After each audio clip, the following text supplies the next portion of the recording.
भक्तन की, श्री वृंदावन धाम की, सतगुरुदेव भगवान की। महाराज जी, आपकी श्री जी कैसी हैं? और जैसे आप सत्संग में बताते हैं कि श्री जी दिखने में बहुत सुंदर है, तो वास्तव में वो दिखती कैसी है? उनकी मुस्कुराहट? नाम जप करो, वो कृपा करके आपको दिखाए तब देखो। हरिवंश महाप्रभु कहना चाहते हैं कि श्री जी कैसी हैं। देखो पद कह रहे, देखो माई सुंदरता की सीमा, ब्रज नव तरुणी कदम्ब नागरी, निरखी करत अधग्रीवा, देखो माई सुंदरता की सीमा। तो ऐसा लग रहा है कि महाप्रभु श्री जी की सुंदरता का वर्णन कर रहे हैं। फिर आगे तुरंत बोल पड़े, जो को कोटि कलप लग जीवे, रसना कोटिक पावे, तो रुचिर बदनार बिंद की, शोभा कहत न आवे, देखो माई सुंदरता की सीमा। जो कोई करोड़ कल्प तक जीवे और करोड़ों जिव्या हो तो भी महारानी जी के रूप की बात नहीं कहे। तेरो रूप कहत नहीं आवे, जैसे हित हरिवंश कछुक जस गावे। ये तो श्री जी अनुभव कराती हैं, उसी को अनुभव। तो खूब नाम जप करो, श्री जी से प्रार्थना करो, कभी कृपा कर दे तो सामने वो वर्णन में नहीं आता। नेत्रों ने देखा तो वाणी बोल नहीं पा रही। नेत्रों ने देखा ना तो वो वाणी कैसे बोल पाए, क्योंकि वाणी ने तो देखा नहीं, और नेत्रों ने देखा तो उसके वाणी नहीं है, वाणी के नेत्र नहीं है। जिसने देखा वो बोल नहीं पा रहा, और जो बोल रहा है उसने देखा नहीं, तो बात तो अधूरी हो गई ना। हाँ, पूरी तो तभी होगी जब जो देखे और वो बोले, तो वो बोल नहीं सकता। कह रहे, जो को कोटि कलप लगी जीवे, रसना कोटिक पावे, तो रुचिर बदनार बिंद की शोभा कहत ना आवे। जो मोहिनी जू विश्व मोहन श्री लाल जू को, सोमन मन मोहन, मदन मन मोहन, मुनि मन मोहन, लाल जू को मोहित कर ले, उन प्यारी जू को इन नेत्रों में सामर्थ्य कहाँ देख लें। वो तो जब भजन करके प्रियाजू इन्हीं नेत्रों में प्रेम दृष्टि देती हैं। जैसे अर्जुन को दिव्य दृष्टि दी तो विराट रूप दिखा ना, नहीं तो श्री कृष्ण के साथ रहते हुए कभी विराट रूप में नहीं देखा श्री कृष्ण को। ऐसे ही जब प्रियाजू कृपा करके प्रेम दृष्टि देती है तब प्रिया का दर्शन हो। जो दर्शन होता है वो वाणी से नहीं कहा जा सकता। है नहीं कोई देवलोक भूलोक रसातल, सुनि कवि कुल मति डरिए, सहज माधुरी अंग अंग की, कही कासों पट तरिए, देखो माई सुंदरता की सीमा। न देवलोक में, न भूलोक में, न रसातल में कोई ऐसा है ही नहीं जिससे उदाहरण दिया जाए कि प्रियाजू कैसी सुंदर है, बोले अमुक जैसी, कोई है ही नहीं। जब लालजू की सुंदरता काम को मोहित कर ले और लालजू को लाडली जो अधीन किए हुए है, तो लाडली जो ही कृपा करे तभी दर्शन में आए। वो बहुत सुंदर है, मतलब वो जुबान से बोल ही नहीं बोल सकते और कोई कल्पना नहीं कर सकता और किसी से उदाहरण नहीं बन सकता, क्योंकि जितनी ये मायाकृत कल्पना है वो श्री जी है नहीं। श्री जी चिदानंदमय है और ये सब त्रिगुण मायामय है, तो इसमें किसको कहा जाए। देवलोक में तो ऐसी सुंदरियां हैं कि उतर आवे तो मृत्यु लोक में मूर्छित हो जाएं लोग, इतनी सुंदर है अप्सराएं। और उसके ऊपर ब्रह्मलोक में तो और सुंदर है, कह रहे देवलोक भूलोक रसा, कोई है ही नहीं श्री जी जैसा। श्री जी को देख के वो लालजू मूर्छित हो जाते हैं। और महाराज जी, जैसे कोई प्रेमी जन श्री जी को याद करके उनके प्रेम में रोता है, तो क्या श्री जी भी उनको देख के भावुक होती हैं, तड़पने के लिए, उनसे मिलने के लिए? अब वो तड़पन किस कोटि के है, उसी कोटि की श्री जी के हृदय में होगी। श्री जी के हृदय तक तुम्हारी पहले हृदय की बात तो पहुंचे, समझ रहे ना। श्री जी के हृदय तक बात पहुंचना, जैसे तुम्हारी बात प्रधानमंत्री तक पहुंचे, पहले बात तो पहुंचे, फिर उनकी क्या प्रतिक्रिया होती तब बताई जा सकती। पर तुम्हारी बात प्रधानमंत्री तक पहुंचना बहुत मेहनत लगेगा, नहीं लगेगा? ऐसे हमसे बात कर लेना अलग बात है, लेकिन अब राष्ट्रपति से बात करना डायरेक्ट, फिर अनंत ब्रह्मांडों के पति श्री लालजू जिनके अधीन है, उनके हृदय तक हमारी बात पहुंचे, इसीलिए हम राधा राधा राधा राधा राधा कह के रोएं, तो कभी लाडली जो हमारी बात सुन ले। क्योंकि कहाँ हम अधम और कहाँ लाडली जो। वो भी व्याकुल होती है अपने प्रेम वही व्याकुल होती तभी अपने को व्याकुलता आती है। वही चाहती हैं, उन्होंने हमें अपना माना तभी हम राधा राधा बोल पाते, नहीं राधा राधा बोलने की भी हिम्मत नहीं। उन्हीं के प्यार से तो प्यार है, नहीं तो अपना क्या प्यार। अपने को जो छोड़ दे तो विषयों में है, जैसे नाली के कीड़ा को छोड़ दे तो नाली में ही वो खेलना चाहेगा, ऐसे अपने को छोड़ दे तो ये खाना पीना संसार के भोग ही, वो तो श्री जी पकड़ लिए है ना, तो इसीलिए उनकी तरफ हम चल रहे हैं। अगर वो छोड़ दे तो फिर ऐसे ही संसार की तरफ चले जाए। तो श्री जी ही प्यार कर रहे हैं, मतलब हम श्री जी को प्यार कर रहे हैं, ये तो धोखे वाली बात है। श्री जी ही हमें प्यार कर रहे हैं, तब हमारे अंदर प्यार है। मतलब हमारी तरफ से प्यार कहाँ है? हमारी तरफ से तो छोड़ के देखो अपने मन को, कहाँ जा रहा है? भोगों में जाएगा, विषयों में जाएगा। श्री जी कहीं ना कहीं मान लिए है कि ये मेरा जन है, मेरा दास है, मेरा सेवक है, तभी वो मन श्री जी की तरफ जाता है। समझ पा रहे? आपके जैसे सुंदर ध्यान कैसे करें? श्री जी की सुंदरता देखी नहीं जा सकती, तो जो रूप की हम ध्यान करते हैं श्री जी का, जब श्री जी कभी हमें दर्शन देगी कृपा करके, हम तो आपके रूप में श्री जी को देखते हैं। आप देखो, भाव एक होता है माँ जैसा, एक होता है माँ। बोले हम आपको प्रभु जैसा मानते हैं, तो मानना और प्रभु होना अंतर है ना। जैसे बोले हम आपको श्री जी जैसा मानते हैं, ये आपके भाव है, लेकिन श्री जी जैसा मानना और श्री जी होना अंतर है। महाराज जी, हम आपको श्री जी के रूप बिल्कुल श्री जी मान के चलते। वही बात वही समझाना चाहते हैं कि श्री जी मानना और श्री जी होना, इसमें बहुत अंतर है। हम श्री जी की दासी हैं, हम श्री जी के चरण के आश्रित है। ये हमारा बाहरी नाटक शरीर माया में है। जो हमारा स्वरूप है, वो जो हमारे स्वरूप को जान जाओगी तो श्री जी को देख लोगी, श्री जी को देख लोगी तो हमारे स्वरूप को जान जाओगी। ये स्वरूप नहीं है हमारा, ये हमारा माया में शरीर है, जिसके सहारे से हमारी साधन भजन और सब जो बना, इसके सहारे से बना, इसी से बना। अब इससे कोई मतलब नहीं रह गया। अब जो हमारा स्वरूप है वो तभी अनुभव में आएगा जब श्री जी कृपा करें। और जो अगर हमारे स्वरूप को देखोगे तो वही श्री जी पार्श्व में, श्री जी के पार्श्व में विराजमान दिखाई देगा। ये बड़ी गूढ़ बातें हैं, बड़ी गूढ़ बातें हैं, वो आंतरिक बातें हैं उनमें। तरुण जी पंचकुला हरियाणा से। राधे राधे गुरुदेव। गुरुदेव आपके चरणों में नमन। गुरुदेव, श्री जी की कृपा से 1 वर्ष पूर्व यूट्यूब के माध्यम से मैं आपकी शरण में आया। इसके कुछ वर्ष पहले से नाम जप तो चल रहा था श्री जी की कृपा से, परंतु इसके उपरांत सत्संग स्वाध्याय के महत्व को समझा, जिनकी महिमा को मैं अपने जीवन में आए अनेकानेक सकारात्मक प्रभावों के रूप में अनुभव कर रहा हूँ।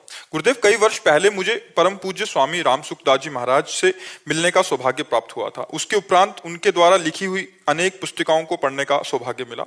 उनकी पुस्तकों में वे अनेक जगहों पे चुप साधन का उल्लेख करते थे। उनका कहना था कि यदि साधक नाम जप के साथ साथ दिन में कुछ मिनट चुप साधन का अभ्यास करे।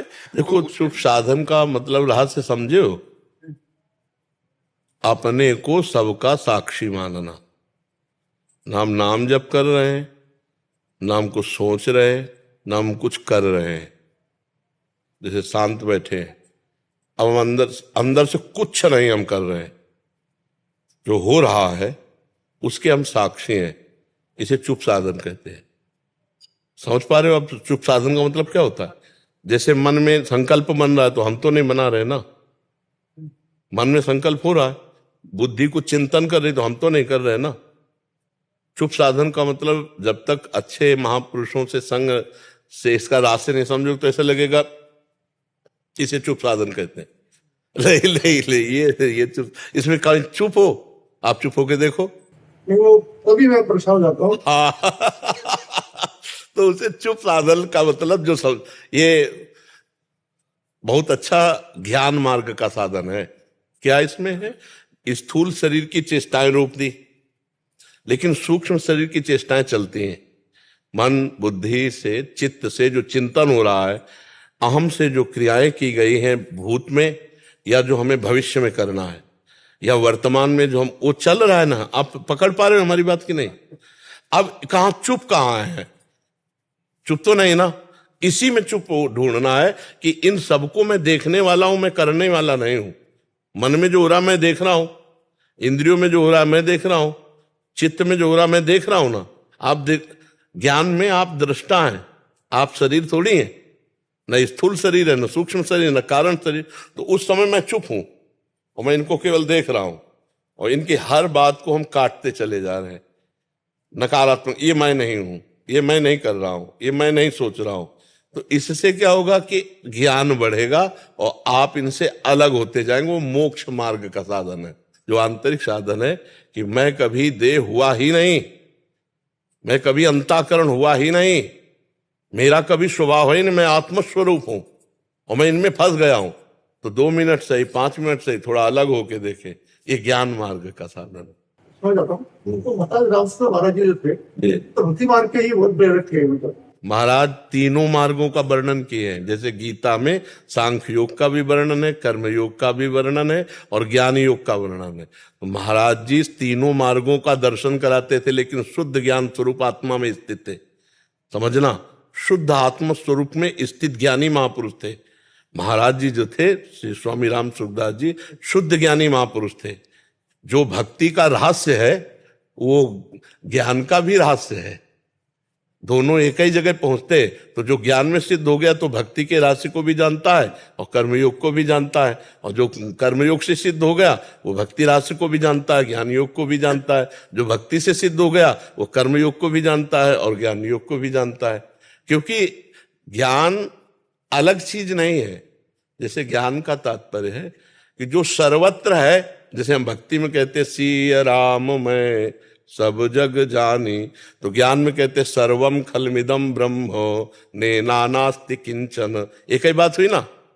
अब वो सर्वम खलमिदम ब्रह्म जो है तो यहां भी तो है ना, तो वही ब्रह्म मैं हूं, ये ज्ञान है। और यहां मैं का विस्मरण हो गया, मैं का विस्मरण हो गया। ब्रह्म नहीं, माया नहीं, नहीं जीव नहीं काल, अपनी हूं सुदिना रही, एक रहे हो नंदलाल। एक केवल भगवान में प्रीति, जैसे गोपी जनों की प्रीति ऐसे भगवत।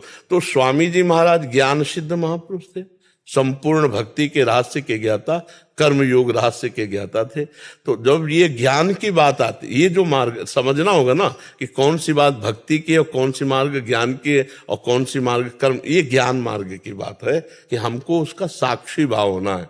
हाँ, और भक्ति मार्ग में समर्पण है, साक्षी भाव नहीं है।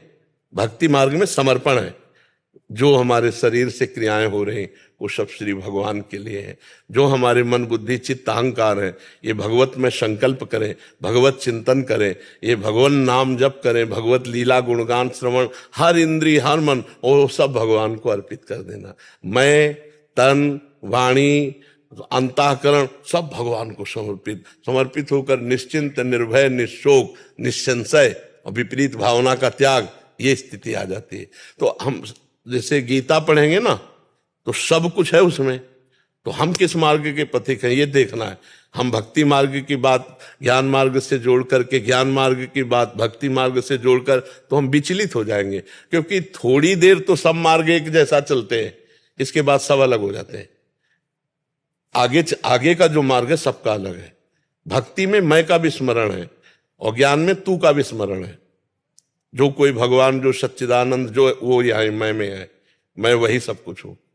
ज्ञान में शुद्ध ज्ञान में वही आत्मा, एक ही आत्मा जो सर्वत्र व्याप्त है, वही यहाँ वही मैं आत्मा हूं। तो अब इन अंतःकरण से और देह से अलग भाव में साक्षी भाव में आना वो चुप साधना है। हाँ, चुप होने का मतलब जैसे लोग समझते हो ईमानदारी से देखो चुप कहाँ हो तो वही बात समझाने के लिए तो अब जैसे कहा जाए कि थोड़ी देर चुप साधना करनी चाहिए कि शांत एकांत बैठ गए और चुप हो गए, मतलब शांत है एकांत है और चुप है, तीनों बातें नहीं। ना आप शांत हो, ना आप एकांत हो और ना आप चुप हो। बैठ जाओ कहीं एकांत में जाके और ये तीनों बातें नापना कि क्या आप एकांत में हो। एक के सिवा अन्य जगह रमण न करना एकांत कहा जाता है। एक के सिवा अन्य जगह ना वृत्ति जाना उसे एकांत कहा जाता है। और शांत किसी भी तरह की स्फुरना ही ना उत्पन्न होना। जैसे शांत जल में कोई तरंग नहीं होती तभी तो हम शांत कहते हैं ना, तो अंतःकरण में कोई तरंग ही ना हो तो उसे शांत कहते हैं। तो ऐसा नहीं है ना एकांत है ना शांत है और चुप नहीं है, नाना प्रकार के प्रपंच चल रहे हैं। अब उसके आप दृष्टा हो। अब आया ज्ञान मार्ग। अब चुप आपको माना जाएगा जब आप सबसे निरपेक्ष होकर शांत हैं, एकांत हैं, अलग एकदम, और आप दृष्टा मात्र। जैसे इनकी हर हरकतों को हम देख रहे हैं लेकिन चुप हैं हम, ऐसे ही हम अपने हृदय की ममता रहित आसक्ति रहित होकर अलग एकदम अपने को देख रहे हैं, तब माना जाएगा। वो थोड़ा बहुत पवित्र बुद्धि से है ना। तो हाँ, तो भगवान की शरणागति स्वीकार करके भगवान का नाम जप करना, भगवान का गुण कीर्तन करना, भगवान के गुण कीर्तन सुनना, एकांत में जब बैठना तो नाम पर ज्यादा जोर देना। देखो स्वामी जी की वाणी पढ़ो फिर राधा बाबा की वाणी पढ़ो। परम ज्ञानी राधा बाबा और अंततो गत्वा परम प्रेमी। अब आप देखो आस्तिकता की आधारशिलाएं पढ़ करके देखो, है ना। और सत्संग के बिखरे मोती भाई जी महाराज की पढ़ के देखो। भाई जी महाराज, ये दोनों महापुरुष जो है राधा बाबा और भाई जी, ये प्रेम मार्ग के भाव सिद्ध महापुरुष है। और स्वामी जी भक्ति कर्मयोग इन सबको प्रकट किए भाव, लेकिन सिद्ध हैं ज्ञान में। स्वामी राम सुखदास जी महाराज ज्ञान सिद्ध महापुरुष हैं जो आत्मबोध प्राप्त है, संन्यास धर्म के अनुसार आत्मबोध प्राप्त है। तो आत्मबोध प्राप्त होते हुए जैसे उड़िया बाबा भगवान की कथाएं सुन रहे, नाम कीर्तन हो रहा, हरि बाबा जहां नाम कीर्तन करते वहीं उड़िया बाबा होते। पर उड़िया बाबा भक्ति का प्रकाश कर रहे हैं लेकिन सिद्ध हैं ज्ञान मार्ग के। हरि बाबा उड़िया बाबा का संग कर रहे हैं पर सिद्ध है प्रेम मार्ग के। ऐसे समझना होता है कि ज्ञान भक्ति सबका प्रकाश होता है महापुरुषों में, पर वो महापुरुषन ने सब रस गायो, शब्द समझना, देखनो ये है कि उनको हियो कहां ठहरानो। वो हृदय उनका तो हृदय स्वरूप बोध में था।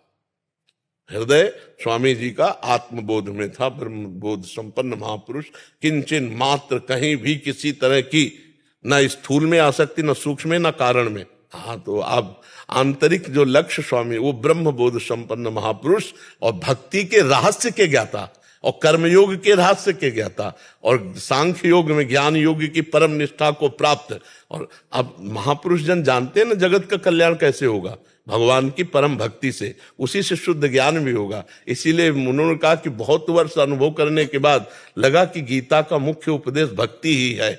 स्वामी राम सुखदास जी, हाँ, तो लगा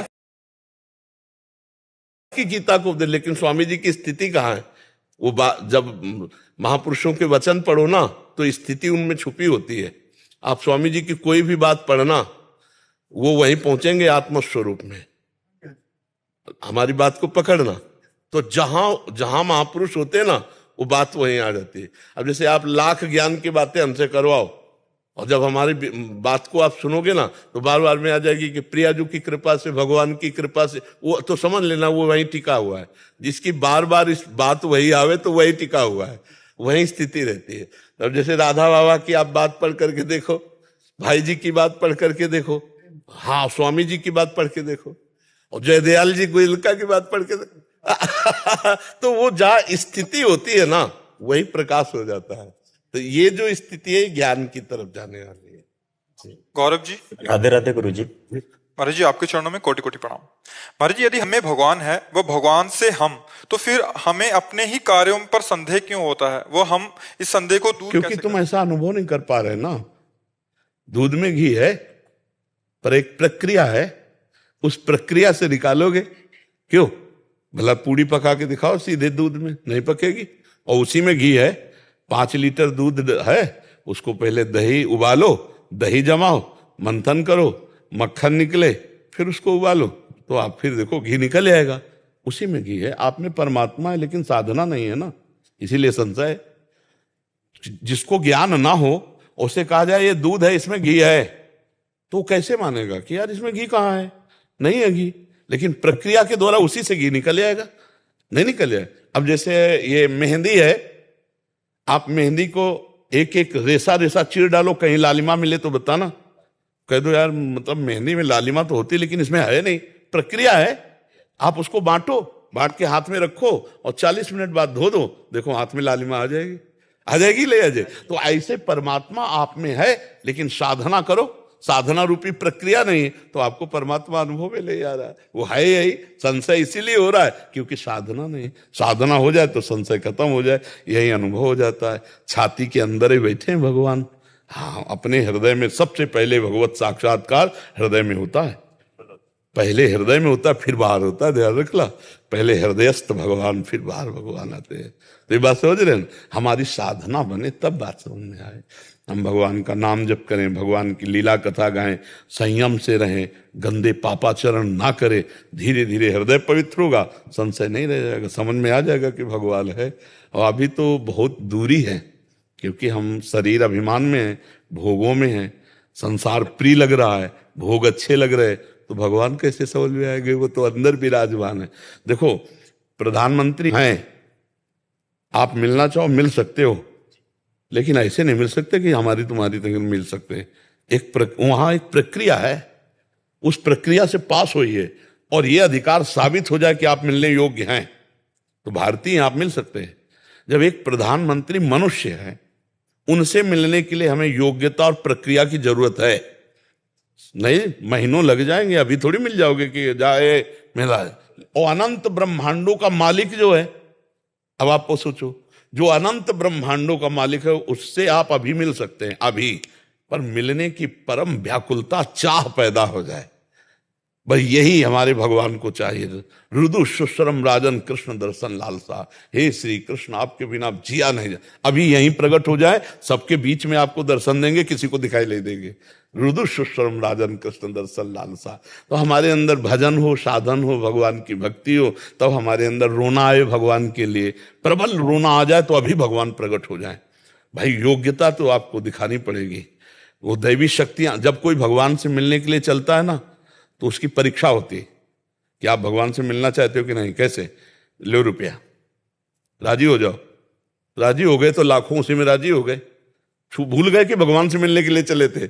उसे कंचन कहते हैं।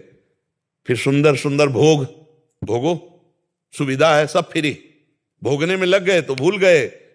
अब जो दैवी शक्ति तुम्हें ले जाना चाहती थी वो काट दिया, नहीं ये भगवान से मिलने लायक नहीं। फिर तीसरी, मान सम्मान बढ़ाई, अरे आप तो भगवान हो, आप तो सरकार हो, आप तो जय हो, अगर इसमें राजी तो काट दिया कनेक्शन, नहीं नहीं ये मिलने वाला। जब उतने पे भी रोना शुरू है, हे प्रभु हे करुणा निदान, तो साकरी गली है। भगवान से मिलने की साकरी गली है, प्रेम गली अति साकरी, तामे दो ना सवाय। वह वहां से क्रॉस करवा दिया, आगे भगवान मिल गया, समझ गए। तो खूब नाम जप करो, भगवान का चिंतन करो। पहले ये इतनी योग्यता कि मुझे कुछ नहीं चाहिए। हम तो एक साधारण उदाहरण देते हैं, जब एक बालक रोने लगता है खिलौने से ना खेल के, तो माँ का ध्यान उधर खींचता है, फिर वो अपनी बेटी को भेजेगी या किसी को भेजेगी, जाओ जाओ गोद में ले लो। अगर वो उतने पे भी रोना बंद ना किया तो कहेंगे नहीं मानेगी, मुझे ही लेना पड़ेगा, तब वो जाके गोद उठाती है। खिलौना या किसी के भेजने पर उसका रोना बंद नहीं होना चाहिए। ऐसे हमारे पास भी खिलौने भेजे जाते हैं माया के, खेल लो खेल लो, या रिद्धियां सिद्धियां ले लो, रिद्धियां सिद्धियां गोद में उठा लो। ना रिद्धियां सिद्धियां, ना कोई खिलौना भोग सामग्री, और जिसका रोना चलता रहा फिर भगवान मिल जाते हैं। कविना हंसना छोड़ दे, रोने से कर प्रीति, बिन रोए किन पाइया प्रेम प्यारा मीत। हमारा भजन न होगा, भगवान से प्यार नहीं होगा, तो यही भगवान है, हम नहीं जान पाएंगे कि भगवान है। उसकी प्रक्रिया साधना करें तो भगवान हमारे हृदय में ही अनुभव में आ जाएंगे कि भगवान है। ठीक है ना। शलभ शुक्ल जी, गुरुदेव आपके चरणों में कोटि कोटि प्रणाम। श्री हरि। भगवान, हमारी अभी दृष्टि काम में है, इसको राम में कैसे बनाया जाए महाराज जी? नाम जितना जपोगे उतना ही मन निर्मल होगा। मलिन मन में काम का अधिकार होता है और निर्मल मन में भगवान प्रकाशित होते हैं। निर्मल मन जन सो मोहि पावा, मोहि कपट छल छिद्र न भावा। निर्मलता नाम करेगा, जितना नाम जप करोगे उतने निर्मल होता जाएगा मन। जितना नाम जप करोगे उतने ज्ञान प्रकाशित होगा। जैसे दो लकड़ियों के घर्षण से अग्नि दिखाई न देने पर भी प्रकाशित हो जाती है, ऐसे जिह्वा में नाम रगड़ने से राधा राधा राधा, राम राम, कृष्ण कृष्ण, हमारे अंदर दिव्य ज्ञान, दिव्य प्रेम जागृत होता है। जितना अधिक नाम जप करेंगे उतने ही हमारे अंदर ज्ञान प्रकाशित होगा। एकादश स्कंद में भागवत में लिखा है कि जैसे भूखे व्यक्ति को एक एक कवल भोजन पाने से क्षुधा निवृत्ति, तुष्टि और पुष्टि होती है, ऐसे ही एक एक नाम जप करने पर भगवान का ज्ञान, स्वरूप का बोध और प्रेम, ये तीनों प्राप्त होते हैं। संसार से वैराग्य होने लगेगा, भगवान का ज्ञान प्राप्त हो जाएगा और प्रेम प्राप्त हो जाएगा। तो खूब नाम जप करो, जितना अधिक नाम जप करोगे उतने ही भगवान का अपनापन जागृत होगा। मेरे प्रभु, मेरे कृष्ण, मेरी किशोरी जू। तो इस मेरेपन में निर्विकारता है। तो जितने विकार मेरेपन के, मैं शरीर, मेरी स्त्री, मेरा पुत्र, मेरा परिवार, मेरा ये इनसे सब व्यवहार ऐसे ही रहेगा, पर अंदर से ममता खत्म हो जाएगी। ममता प्रभु के चरणों में, सबकी ममता ताग बटोरी, मम पद मन ही बांध बर डोरी। ये ज्ञान नाम जप से होगा। जितना अधिक आप नाम जप करेंगे, और हृदय तो आपका द्रवित है ही है। मान लो जैसे रुदन है ना, ये बार बार बताता है कि हमारा हृदय द्रवित हो रहा है, लुजलुजा हो रहा है हृदय। जरा सी भगवान की बात सुनी, संत दर्शन किए, जैसे हमारे हृदय में भाव आ रहे, इनको हम छुपाएं और खूब नाम जप करें तो और जल्दी हमारे अंदर निष्कामता आ जाएगी। जहां निष्कामता आई, भगवत प्रेम स्फुरित होने लगेगा। भगवत प्रेम जगा, हो गया काम। प्रेम या ज्ञान दो एक जग जाए, या तो विशुद्ध ज्ञान या परम पवित्र भगवत प्रेम, बस यही दो हैं समर्थ जो माया से पूर्ण रूप से हमें पार कर देंगे।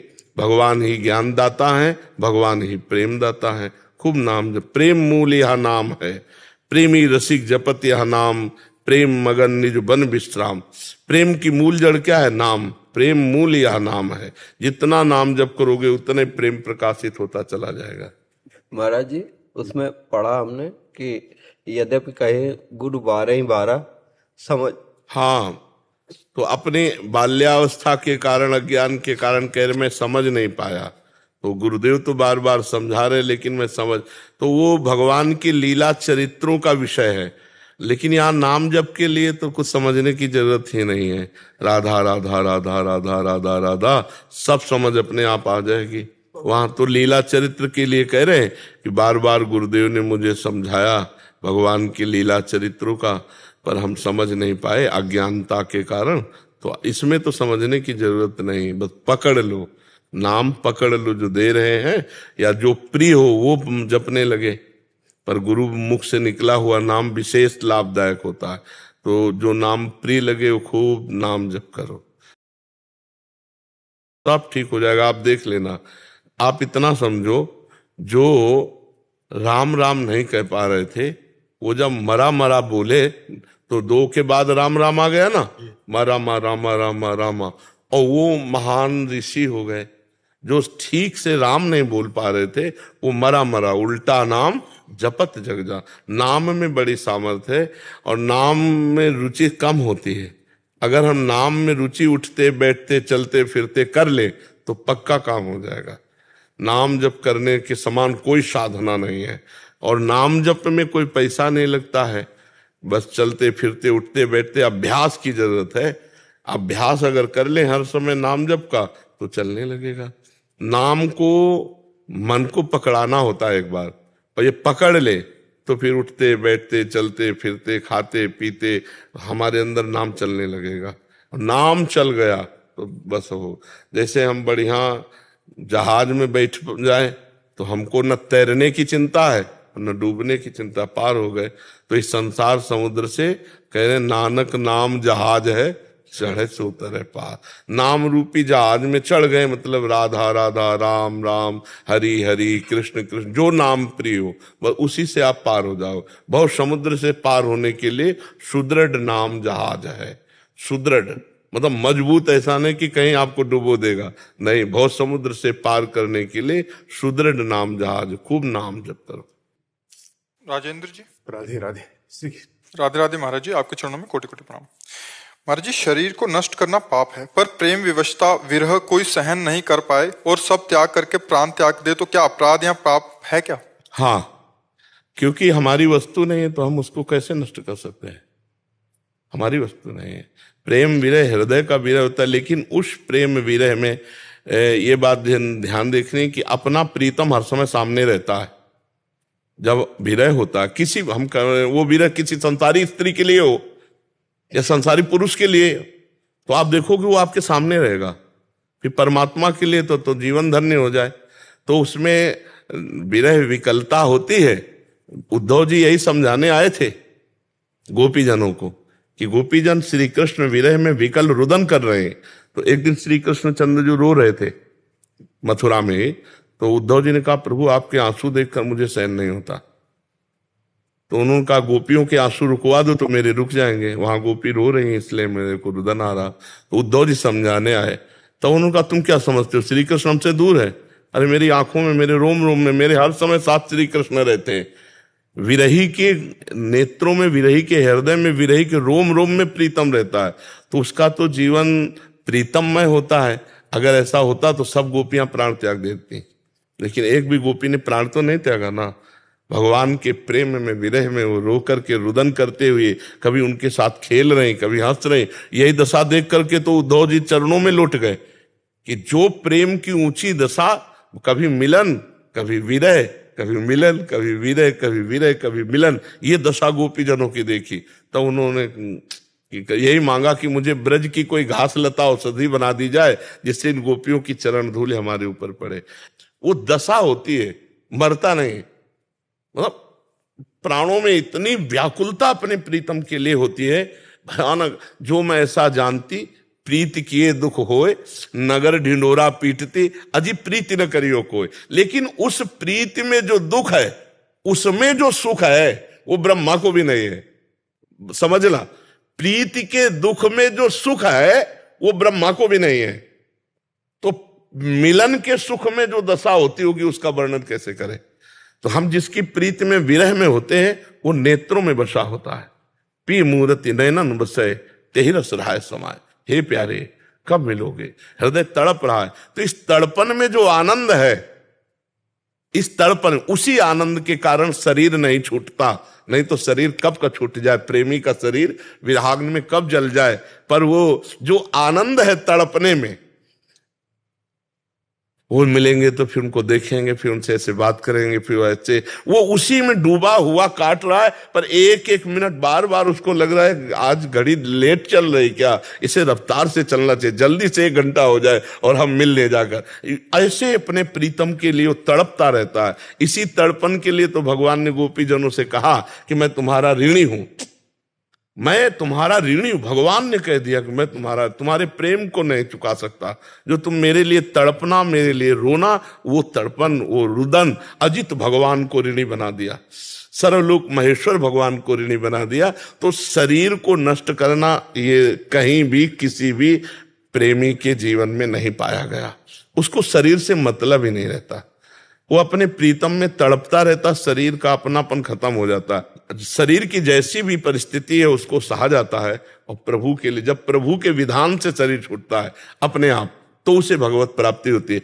नहीं अगर कोई जबरदस्ती शरीर छोड़े तो आत्म कहा जाएगा, और आत्म करने वाला लोक और परलोक में दोनों जगह निंदनीय माना जाता है।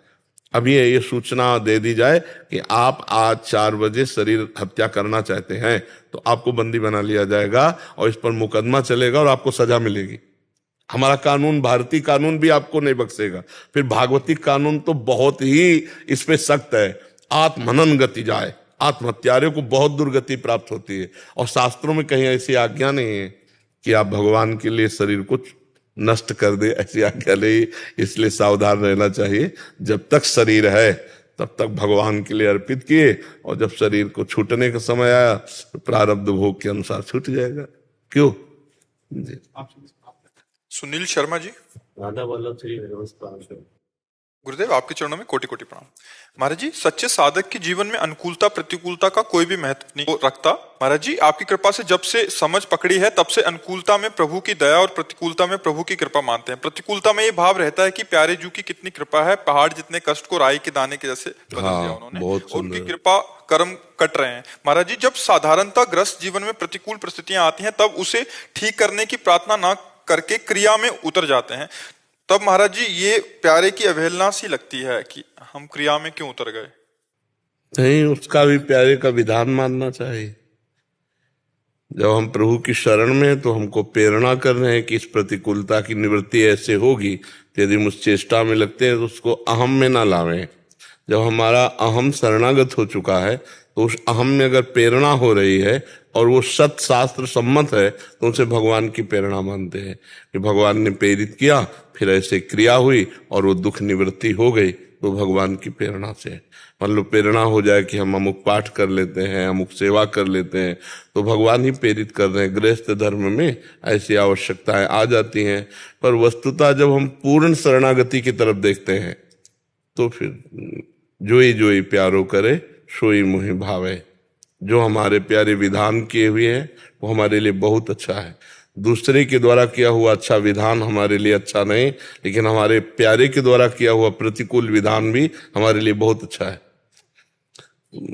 भगवान नरसिंह जी ने जो बात कही प्रहलाद जी से, बहुत जोर की कही कि यद्यपि तुम्हारे हृदय में इच्छा नहीं है तो भी तुम हमारी इच्छा के लिए एक मनवंतर तक गृहस्थ धर्म को स्वीकार करो और अपने प्रारब्ध के शुभ अशुभ का भोग करके मुझे प्राप्त हो जाओ। ये बहुत जोर की बात रही कि उत्तम भक्त वही है जो आए हुए प्रारब्ध भोग को भोगता है। अब अगर उसकी निवृत्ति प्रभु कराते हैं, अब जैसे रोग रूप से प्रभु आए तो औषधि रूप से पूजा उनकी हुई, वो हम नहीं चाहते लेकिन हमें करना पड़ेगा। तो भगवत सेवा बन रही, गुरु आज्ञा का पालन हो रहा कि रोग रूप से भगवान आए, औषधि रूप से उसकी पूजा करो। इसमें हम कहीं नहीं है।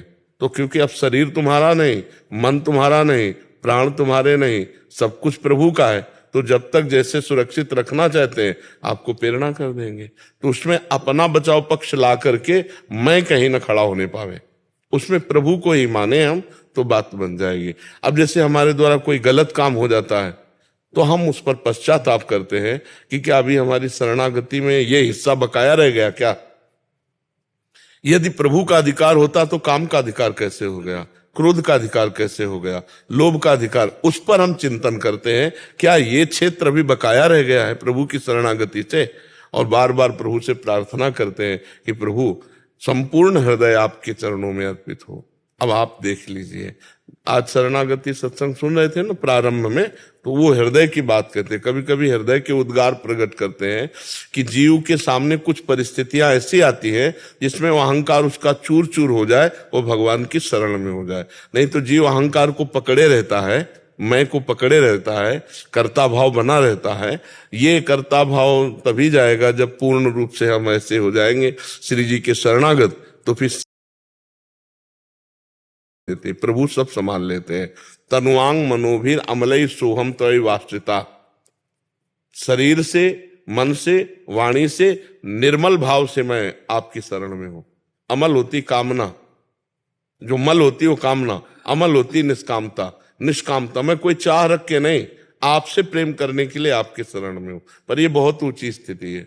हम अपनी चाह की पूर्ति के लिए भी श्री जी से ही मांग करें, किसी और से ना करें, क्योंकि अब हमारे श्री जी के सिवा कोई है नहीं और हमारे हृदय में आवश्यकता लग रही है, धैर्य है नहीं, इतना ज्ञान है नहीं कि वो सर्वांतर्यामी सब जानते हैं। तो फिर हम उन्हीं से कहें कि हमारा तन मन प्राण सब आपको समर्पित है, पर पता नहीं कौन सा क्षेत्र अभी समर्पित नहीं रह गया जिसमें मांग उठ रही, तो वो भी आपसे ही आपको समर्पित है, वो मांग भी आपको समर्पित है। आप पूरा करें या ना पूरा करें, पर हमारी श्रद्धा, हमारा विश्वास आपसे कम नहीं होने वाला। ऐसे चला जाता है, क्योंकि गृहस्थ धर्म में बहुत सी आवश्यकताएं, बहुत सी कामनाएं। देखो, इतने बड़े ज्ञानी महात्मा श्री जनक जी हैं, जब अजगौ का खंडन बड़े बड़े वीर नहीं कर सके तो बहुत विलाप करने लगे कि अगर मैं ऐसा जानता कि कोई वीर ही पैदा नहीं हुआ अजगौ खंडन करने वाला, तो मैं अपनी जानकी को इस दांव पे न लगाता कि जो अजगौ का खंडन करेगा वही जानकी का वर होगा। मेरी जानकी कुंवारी ना रहती। मैंने कैसा प्रण ले लिया जिससे आज मुझे पता चला कि कोई ऐसा वीर ही नहीं है। तब लक्ष्मण जी उठे और उन्होंने कहा, ये रघुवंशमणि भगवान श्री राम के विराजमान होने पर ये कैसी छोटी बात कह दी। तुम अजगौ को कहते हो, मेरे स्वामी का इशारा हो जाए तो ब्रह्मांड को कच्चे घड़े की तरह फोड़ दूं, और सैकड़ों योजन इस पुराने धनुष को कह रहे हो, ऐसे लेते चले जाऊं कमलनाल की तरह, ऐसे तोड़ दूं। ये तो आप कैसे कह दिए कि हाँ वीर नहीं है। वो तो रघुवंशमणि प्रभु बैठे हुए हैं, वो शांत है, अगर आज्ञा कर दे तो पूरे ब्रह्मांड को चकनाचूर कर दो। और थर्रा गई पृथ्वी जिस समय लक्ष्मण जी अपने आए। तो जनक जी को भी गृहस्थ में बेटी के ब्याह का विषय आया तो चिंतित हुए कि नहीं हुए। तो इतने बड़े ज्ञानी महात्मा चिंतित हो गए अपने लोगों को, तो चिंता हो ही जाएगी। तो हम वो चिंता श्री जी के चरणों में चढ़ा दें कि भाई आप ही हम हमारे पूरे परिवार की स्वामिनी हो, आप देखो, आप व्यवस्था देखो, हम तो आपके हैं, या हमें प्रेरित करो, कहाँ जाऊं, क्या करूं, कैसे करूं। समझ रहे ना महाराज जी? बस है ना, यूं लगता है भी अगर श्री जी से कुछ कहेंगे तो उनको कष्ट ना हो जी। देखो, श्री जी की अनंत सामर्थ्य है। किसी गरीब आदमी से कहने में तो चिंता होगी, नहीं होगी। अनंत सामर्थ्य वाले प्रीतम उनके अधीन है। श्री कृष्ण अनंत सामर्थ्यशाली है ना, तो जाके अधीन सदाई सामरो या ब्रज को सिरताज, हमारे माई श्यामाजू को राज। तो हमारी श्यामाजू है, तो श्यामाजू के जो प्रीतम है वो अनंत ब्रह्मांडों के स्वामी है, तो उनको इशारा भी नहीं करना पड़ेगा अपनी कही हुई बात, वो अपने आप समझ जाएंगी। तो उनको दुख तो होने वाला नहीं। गरीब थोड़ी हमारी श्री जी है कि यार 100 रुपया मांगा तो यार परेशानी आ जाएगी। और बलशाली उनके प्रीतम है। अनंत ब्रह्मांडों का भार अपने सर पर शेष रूप में भगवान ऐसे धारण किए जैसे सरसों का दाना। तो वही तो है, श्री कृष्ण ही के अंश से तो बलराम जी हैं, श्री कृष्ण ही का अंश तो संकर्षण भगवान है। तो अनंत ब्रह्मांड उन्हीं के रचे गए हैं और उनको कोई मेहनत नहीं पड़ी। तो लक्ष्मीपति भी तो है वो। तो हमारी कामना कोई न कोई अर्थ की होगी, कोई संकट निवृत्ति की होगी, कोई समस्या होगी, तो समस्या का समाधान हम किससे कराएंगे? जब हम आपके सेवक हैं। भाई नौकर की समस्या पड़ेगी तो मालिक से ही कहेगा। तो अब वो मालिक कंजूसी करे तो बात अलग है तो हमारे प्रिया प्रीतम कंजूस तो है नहीं। अति उदार भी सुंदर सुरत सूर सुकुमार, जैसे ही हरिवंश करो दिन दो अचल विहार। तो अगर हमको कोई बात पड़ेगी तो हम जाएंगे कहाँ, किससे कहेंगे? अपनी श्री जी से ही कहेंगे। तो कहना भी श्री जी से ही चाहिए। यद्यपि एक स्थिति ऐसी है जहां नहीं कहना बनता, क्योंकि जब सब आपका है तो मैं क्या कहूं? मेरे तो सुख के विषय आप हो प्रिया प्रीतम, पर अभी जिम्मेवारियां हैं, बच्चे हैं, पत्नी है, परिवार है, तो हम श्री जी से ही कहें। एक स्थिति है जहां कहना नहीं बनता, वहां तो प्रेम सहित हुलसात सेवा श्यामा श्याम की कीजय मनि भात, दिन दिन प्रति अनुराग सो। प्रतिपन अनुराग से युक्त होकर केवल श्यामा श्याम को रिझाने की बात, श्यामा श्याम से श्यामा श्याम के रिझाने की बात, कि श्री जी हमें ऐसा मन दे दो जिससे हमें ये पता चले कि आपको कब कौन सा कैसे सुख पहुंचा सके। श्री जी हम पर ऐसी कृपा करो, हम ऐसे योग्य हो जाए कि आठों पैर आपकी सेवा में मगन रहे। ऐसी मांग आगे चलकर आएगी। अभी जो मांगे हैं वो शरीर है, पत्नी है, पुत्र है, परिवार है, तो हम कुछ बकाया न रखें, सब कुछ उन्हीं में जोड़ते चले जाएं, इसी से भगवत प्राप्ति हो जाएगी। आप चिंता न करो, बहुत उदार और बहुत बड़ी श्री जी है, बहुत बड़ी है। उन्हीं के अंश से सब शक्तियां हैं, उन्हीं के अंश से। महाराज जी बस एक कृपा और कर दो, हम पास जल्दी से जल्दी हो गए। ये भी श्री जी के ऊपर छोड़ो। जहां राखो ता रहो मान सुख राशि है, आकांक्षा करनी है, पर ये भी छोड़ देते हैं कि आप जहां रखोगे, अब तो मैं आपकी हूं, हम कोशिश करेंगे, मांगेंगे आपके चरणों का सानिध्य, लेकिन आप जहां रख रहे हो, भगवत रसिक जी का है, जहां राखो ता रहो मान सुख राशि है। जब तक जहां रखोगी मैं राजी रहूंगा, पर मैं हूं आपके। हरिवंश महाप्रभु भी कहते हैं, यत्र यत्र मम जन्म कर्म भीर नारके परमे पदे थवा राधिका रति निकुंज मंडली तत्र तत्र हृदय में विराजताम।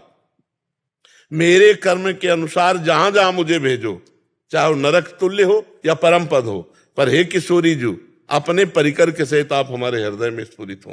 राधिका रति निकुंज मंडली तत्र तत्र। आप दिल्ली में रखो, कलकत्ता में रखो, विदेश में रखो, पर आप हमारे हृदय में सदैव स्फुरण के रूप में रहो। बिसरी हो ना बिसारी हो, यही दान मोहि देव, श्री हरिवंश के लाडले मोहि अपने कर ले। सुनीता जी सूरत से। गुरुदेव आपके चरणों में प्रणाम। महाराज जी, परमार्थ के लिए हमारा क्या पुरुषार्थ हो जो पुराने प्रारब्ध के बंधन कट जाएं, और भक्ति मार्ग पर हमारी दिनचर्या के क्या नियम होने चाहिए इसमें? पहली बात तो समस्त पुरुषार्थों का परम पुरुषार्थ भगवान का नाम है।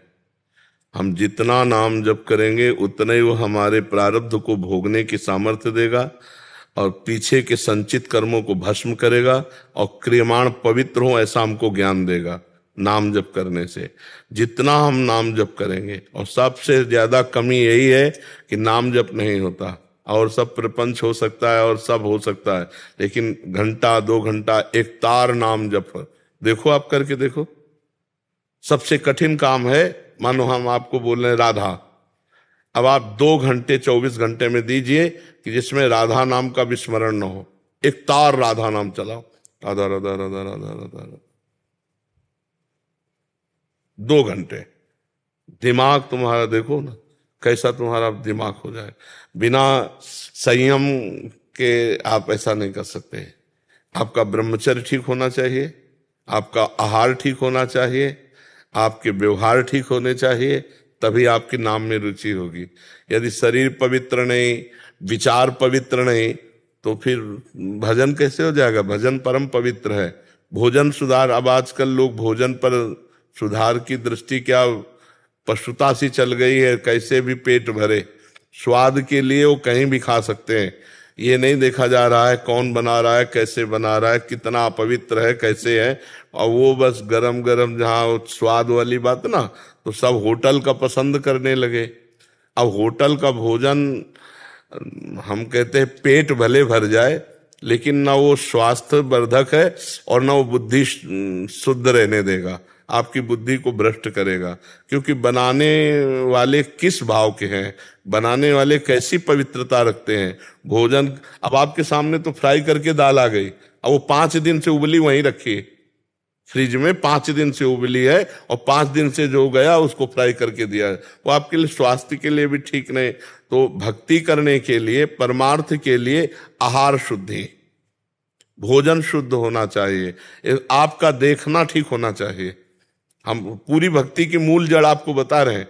अगर आपका देखना सही नहीं है, मान लो आप टीवी देखते हैं, टीवी में गंदी बातें, मोबाइल में देखते हैं, लैपटॉप में गंदी बातें देखते हैं, तो आप भूल जाओ कि आप भक्ति करोगे। भक्ति नहीं होगी, भजन नहीं होगा, चिंतन वही चलेगा जो हम देखते हैं। आप गंदी बातें सुनते हैं, आप गंदी बातें बोलते हैं, तो आपका विचार भी गंदा ही रहेगा। देखना, सुनना, बोलना, भक्ति में 3 का बहुत बड़ा प्रभाव है। कथन, श्रवण, सुमिरन, सेवन चित लावहीं, अर्चन बंदन अरुदासन तन सख्य और आत्मा समर्पण, यह 9 लक्षण भक्ति बढ़ाई, तब तिन प्रेम लक्षणा पाई। फिर प्रेम का जागरण होता है, पहले हमारा श्रवण ठीक हो। इसीलिए महाप्रभु हरिवंश चंद्र जो 3 बातों को कह रहे, रसना कटो जो अन रटो, निरख अन फुटो नयन, श्रवण फुटो राधा जस बहन। हमारी जबान कट जाए जो प्रियालाल के सिवा कुछ बोले, नेत्र फूट जाए जो प्रियालाल के सिवा कुछ देखे, कान हमारे फूट जाए जो प्रियालाल के सिवा कुछ सुने। अब मोबाइल में बहुत सब प्रपंच भरा हुआ संसार का, जो लोग मोबाइल का प्रयोग दुरुपयोग कर रहे हैं, गंदी बातें देख रहे हैं, गंदी बातें सुन रहे हैं, वही गंदी बातें विचार में आएंगी, वही चेष्टा होगी, भक्ति क्या बनेगी? नाटक हो जाएगा, भक्ति का नाटक हो जाएगा। इसलिए देखना, सुनना, बोलना, इस पर संयम लाओ। खाना और पीना, इस पर संयम लाओ। उठना बैठना, किसके साथ बैठ रहे हो, क्या व्यवहार है। अगर कुसंग है तो सत्संग का सेवन करो, कुसंग का त्याग करो, तब आपके अंदर भाव पवित्र होंगे। नाम जप करोगे तो परमार्थ की पुष्टता आएगी। और भगवान की भक्ति खूब लीला कथा सुनने से, भगवान की लीला कथा का गायन करने से, भगवान की सेवा करने से, अर्चना वंदना साष्टांग दंडवत और उनका नाम कीर्तन करने से, इससे भक्ति पुष्ट हो जाती है। अगर हमारा ये आचरण शुद्ध ना हुआ तो नौटंकी हो सकती है भक्ति की, नाटक हो सकती है भक्ति की, दम्भ पाखंड हो सकता है, लेकिन वो भक्ति नहीं होगी जिससे हमारे अंदर आनंद आवे। और जब तक आनंद नहीं आएगा तब तक पाप कर्म रुक नहीं सकता, ये ध्यान रखना। बिना हृदय के आनंद के हमारे बाहरी जो पाप कर्म है वो नहीं रुक पाएंगे। वो मतलब केवल बातें बनाना होगा, शुद्ध भक्ति नहीं होगी। इसलिए आहार शुद्ध करो, खान पान व्यवहार शुद्ध करो, ऐसे लोगों का संग त्याग करो। और मोबाइल सबके पास रहता है, इसलिए इसका नाम लिया है, इसका दुरुपयोग मत करो। इससे सत्संग सुनो, इससे अच्छी बात करो। अनावश्यक चीजें देखना, मतलब अब तो हमको तो ज्ञान नहीं था। एक दिन एक भक्त ने यहाँ शिकायत की कि पैसे वाला उसमें गेम है, क्या पैसे वाला जुआ, जिसे गांव में जुआ कहते हैं, पैसे वाला उसमें गेम है। और उसमें लाखों रुपया हार कर लोग डिप्रेशन में जाकर के कहीं ना कहीं वो अपने शरीर को नष्ट करने की प्रक्रिया पे आ रहे हैं। तो क्यों गलत प्रयोग करते हो? मोबाइल से अच्छा प्रयोग होता है। देखो, मोबाइल ना होता तो आप यहाँ ना आते। मोबाइल से सत्संग सुन करके आप यहाँ आए हैं, तो उससे सही मार्ग चयन करो, उससे सही बातें सुनो। देखो, मोबाइल है, कोई खतरा है, आप तुरंत दूसरों को सहयोग कर सकते हैं, अपने को बचा सकते हैं, फोन कर सकते हैं, सूचना दे सकते हैं, बहुत से उससे लाभ भी हैं। तो लाभ प्रकरण को लीजिए, जो हानि करने वाला प्रकरण है उसको मत छेड़िए, उसमें सब कुछ है, तो उसको गंदी बातें मत देखिए। तो जिनके पास मोबाइल है वो सावधान रहे, दुरुपयोग उसका ना करें, सदुपयोग करें और अपना संग देखें। अगर गलत संग है तो हमारा भजन में बहुत बाधा पड़ेगी। जाके संग कुमति मति उपजय करत भजन में भंग, तजोरे मन हरि विमुखन को संग। तो विमुख जनों का संग त्याग करो, भोजन सही करो और नाम जप करो। देखो, भक्ति रंग लाने लगेगी। अब नींव सही ना हो तो बिल्डिंग कितनी भी बड़ी हो गिरी जाएगी। ब्रह्मचर्य नाम जप, ये 2 परमार्थ की नींव समझ लो। गृहस्थी में हो तो भी संतान उत्पत्ति के लिए शास्त्र आदेश करता है, वह शेष समय ब्रह्मचर्य रहो, तो आपकी स्मृति, आपका बल, आपकी चेतना जागृत रहेगी। बड़े से बड़ा दुख सहने की सामर्थ्य आती है ब्रह्मचार्य में। अगर ब्रह्मचर्य है तो बड़े से बड़े दुख में भी आप अपनी दिनचर्या नहीं रोकेंगे, आपके अंदर पावर रहेगा। खान पान वाला पावर अलग है, वो तो चर्बी बढ़ाएगा। ब्रह्मचर्य अध्यात्म पावर पुष्ट, ब्रह्मचर्य संकल्प पावर पुष्ट, ब्रह्मचर्य सर्दी गर्मी बरसात पीड़ा इनको सहने की सामर्थ्य उसमें आती है। इसलिए हमारी प्रार्थना है कि अगर वास्तविक जीवन सही आनंद में जीना है तो गृहस्थ हो तो उचित ब्रह्मचर्य रहो। हम नहीं कह रहे कि अनैष्ठिक ब्रह्मचर्य, उचित ब्रह्मचर्य। समय पर अपने गृहस्थ धर्म में उतर गए, नहीं तो ब्रह्मचर्य से खान पान पवित्र है, व्यवहार पवित्र है, भगवान की लीला कथा गा रहे हो, नाम चर्चा, भगवान की महिमा सुन रहे हो, नाम जप रहे हो, अब इसी से काम हो जाएगा। अंदर से नाम जप करो और बाहर से जो सेवा कर रहे हो भगवान को अर्पित कर दो। पवित्र आचरण, पवित्र भोजन भगवान को अर्पित किया हुआ, इसी से भगवत प्राप्ति हो जाएगी। नाम पर लगो, नाम देखो अंदर जप करके। अगर नाम जप नहीं हो रहा तो सब बेकार, वो सब नाटक हो जाता है। माया बहुत बड़ी बलवान है, वो फिर नहीं चलने देती। नाम जप, नाम जप से ही सब काम बनेगा।